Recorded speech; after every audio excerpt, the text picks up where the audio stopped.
Reverend fathers, mothers, brothers, and sisters, it's an honor to be amongst you today.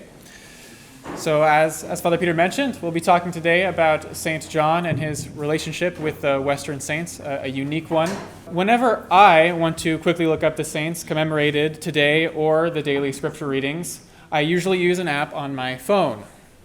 May look familiar to some of you.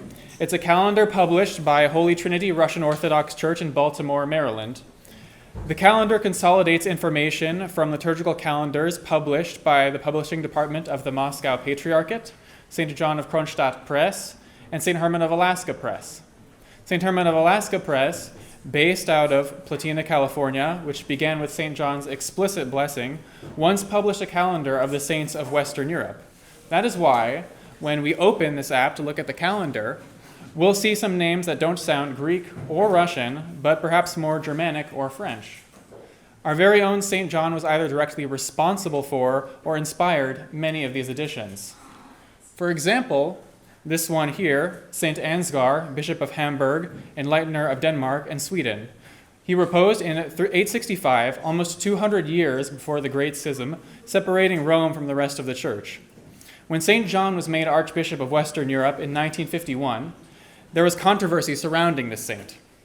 Some did not want to recognize him as a saint of the Church because of his ties with Charlemagne's son, Louis the Pious. Charlemagne is infamous for his promotion of the filioque, a phrase in the Nicene Creed that fueled the separation between the Orthodox Church and Rome, and many in the Church were concerned by St. Ansgar's closeness to someone with such views. Thus, the Assembly of Rocourt bishops commissioned St. John as the ruling hierarch in Western Europe to investigate St. Ansgar and finally to determine his sanctity.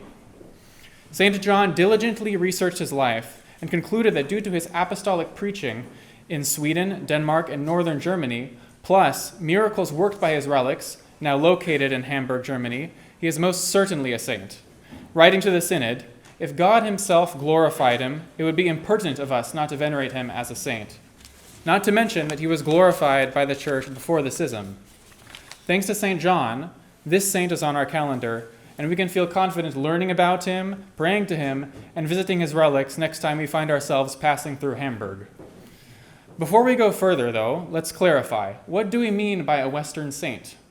For the purpose of our discussion today, that would be a saint who labored in Western Europe. That is modern-day France, Germany, England, Ireland, Scotland, and others, and who was glorified by the Church prior to the schism in 1054. With the exception of our friend St. Ansgar, we'll focus primarily on the saints of France, whose relics survive there to this day, because that is where St. John had his episcopal seat. Today, we'll discuss St. John's motivation for restoring the veneration of the Western saints, learn a little about some of those saints, and see how St. John promoted their veneration in his ministry, as well as reflect on what that means for us today as Christians in the West. St. John had a deep love for the Western saints, as he did for all the saints of the Church. However, in his time, their memory was not as widely known as it is today.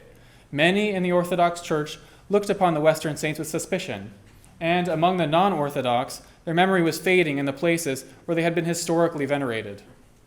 That is why St. John took it upon himself in 1952 to compose a report to the Rocourt Synod of bishops about the Western saints, describing their holy lives and refuting those who were opposed to their veneration for a variety of reasons, such as there being few services or hymns composed to the saints, not being in the calendar, and that they belong to countries that are no longer Orthodox.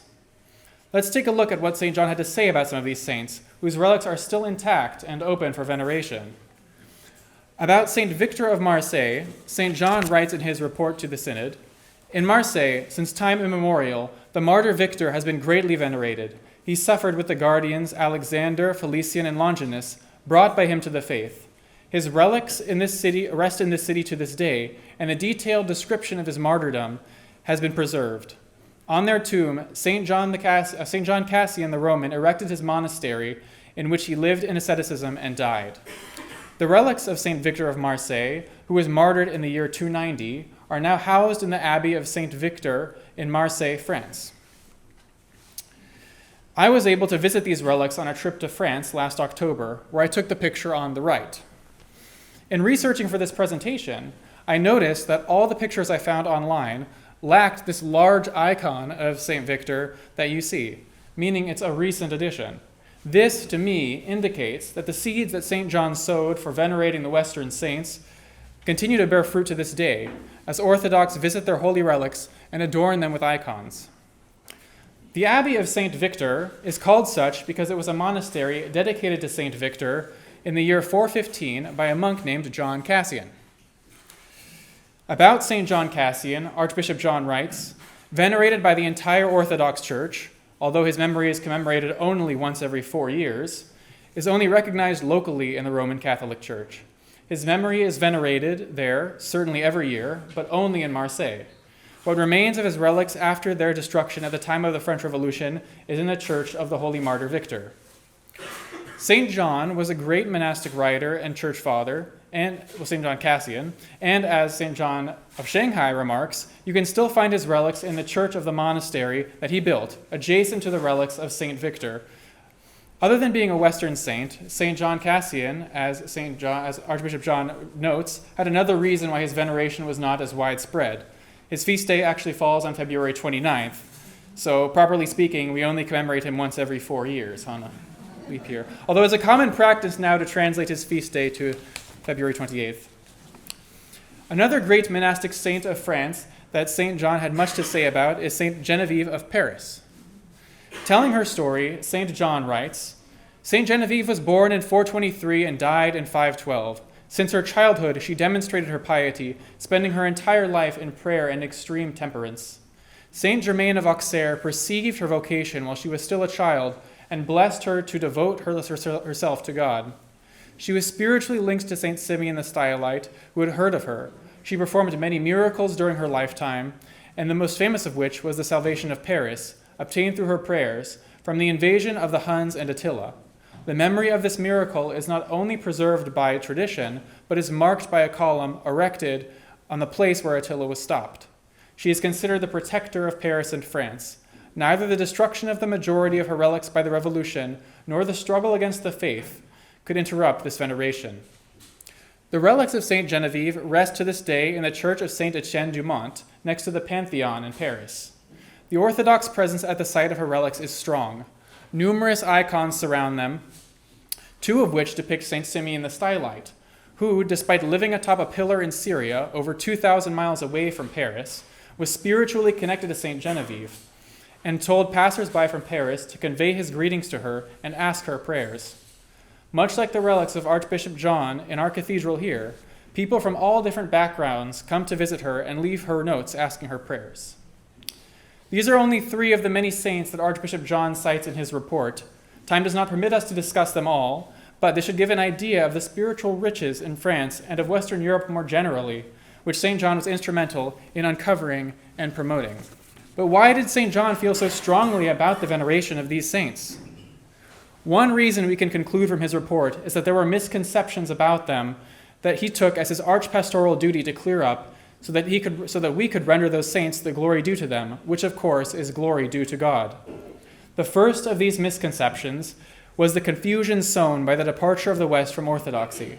St. John writes, "Christianity was preached here in the West in the first centuries in many places by the apostles themselves.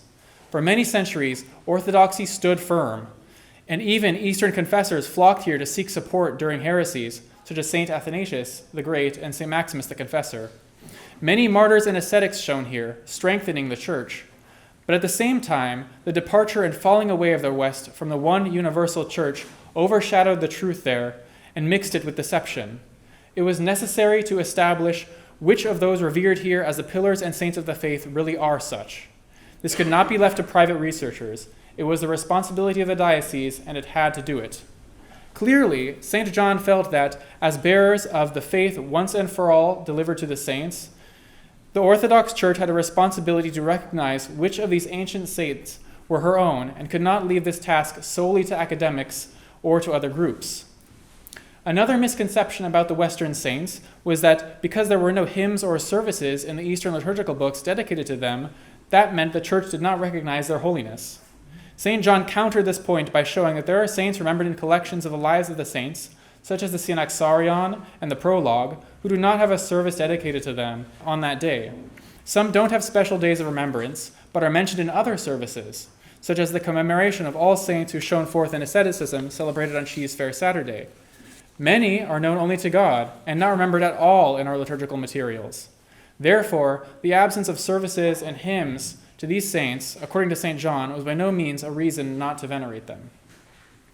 Nor was the falling away of Western Europe, according to St. John, sufficient reason to neglect these saints, as some argued. In fact, the saint suggests their separation from the church makes it even more important to glorify the works of these saints. Again, employing the example of St. Ansgar, St. John writes, St. Ansgar served not political goals, but Christ, and the seal of his apostleship is the countries he brought to Christ. Their later falling away does not detract from his ministry, nor did the falling away of Moravia and Pannonia for many centuries detract from the ministry of St. Methodius. In various places in the universe, the righteous of Christ worked for the one God, were led by the one Spirit, and were glorified by him.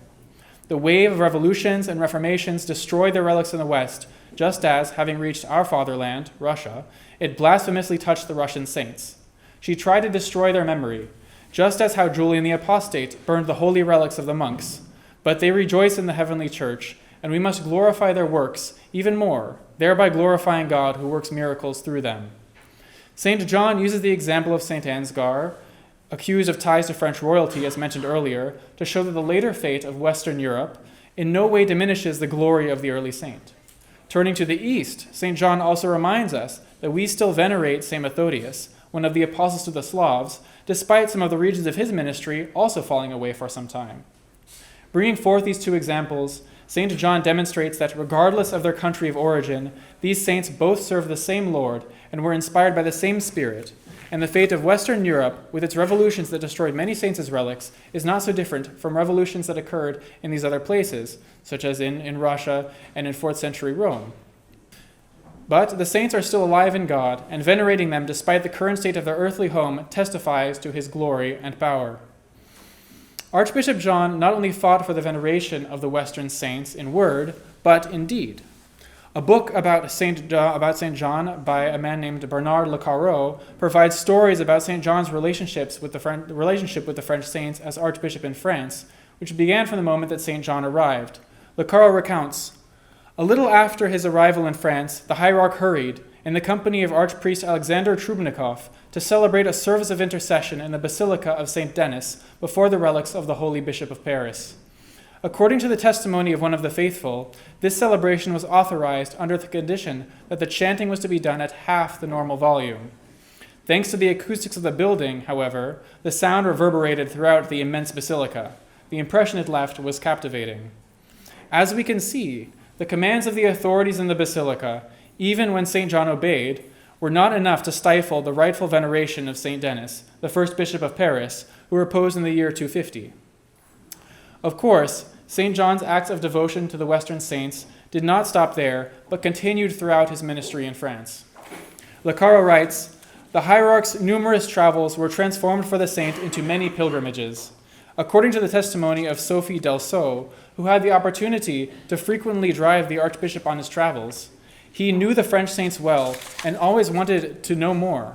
Crossing the towns and villages, he stopped at the church to learn about the local saints, their history, and to pray to them, venerating in each church the relics which possibly rested there."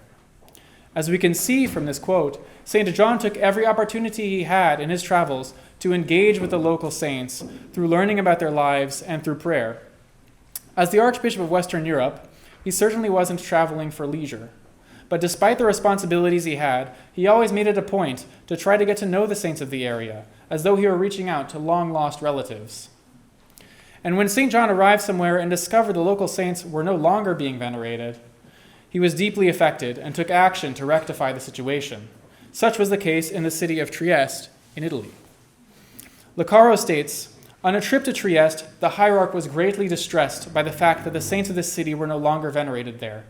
The holy martyr Justus, after whose name the city was once called Justinopolis, the holy martyr Sergius, and Saint Frugiferus, the first bishop of the city.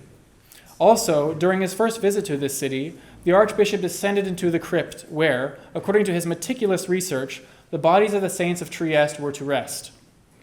There, with the cross and the censer, he sang to them the Tromparia and Cantacia of the saints, begging them to intercede for their city.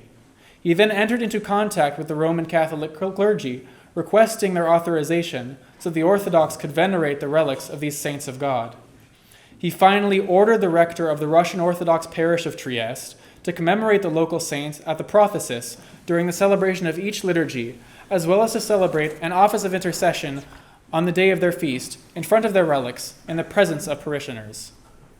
While it may not be advisable for most of us to imitate Archbishop John's exact actions in this story, like storming sepulchres with cross and censer, or entering into negotiations with Roman Catholic clergy, his attitude toward the veneration of the saints and his sadness at their neglect is certainly one we can adopt. And in small ways, we can help keep the memory of the saints alive by visiting their relics personally, praying to them, and joining services with our brothers and sisters in their honor. So what do St. John's efforts to uncover the Western saints mean for us today? In Western Europe and in our own country, government and popular culture seem to be departing further and further from the truth. But my own personal experience in visiting France, as well as a 2017 article published by the online news source Orthodox Christianity, attest that orthodoxy is dynamic and growing there. This, to me, is an indication that the prayers of the saints that shone forth in that land have not left it, and the more that the people in those lands and we turn to them, the more hope we can have that the church will continue to grow and strengthen the faithful there. Whatever our cultural background is here, whether we were born into orthodoxy or converted to it, we are Christians in the West, surrounded by a culture that long ago and far away rejected the faith that we hold on to so dearly. In that way, we're not so different from the Orthodox in Western Europe during St. John's time, who, by his efforts, got to know the saints that lived there and struggled in their land before them, being strengthened both by their example and by their prayers. It also proved to them, as it proves to us, that orthodoxy is not strictly Eastern, but that anyone, anywhere, is capable of living a God-pleasing life, and that God is rightly worshipped anywhere, that he is worshipped in spirit and truth, irrespective of geographic location. Now, when we see those Western saints on our calendar, let us recall St. John and all of those who worked to bring those saints to light so that we can better benefit from their examples and their prayers. And if we're traveling somewhere close to where a saint's relics are or to some significant place in their lives, let us consider going, if only for a brief moment, to learn about them and get in touch with them through prayer, as St. John did. Lastly, let us not forget the saints that have shone forth in our land, Saints Innocent and Herman of Alaska, St. Sebastian of Jackson, St. Alexis of Wilkes-Barre, St. Peter the Aleut, St. Raphael, our very own St. John of Shanghai and San Francisco, and more, known and unknown, learning about and sharing their lives, visiting their holy sites, participating in their services, and striving to follow their example. Thank you.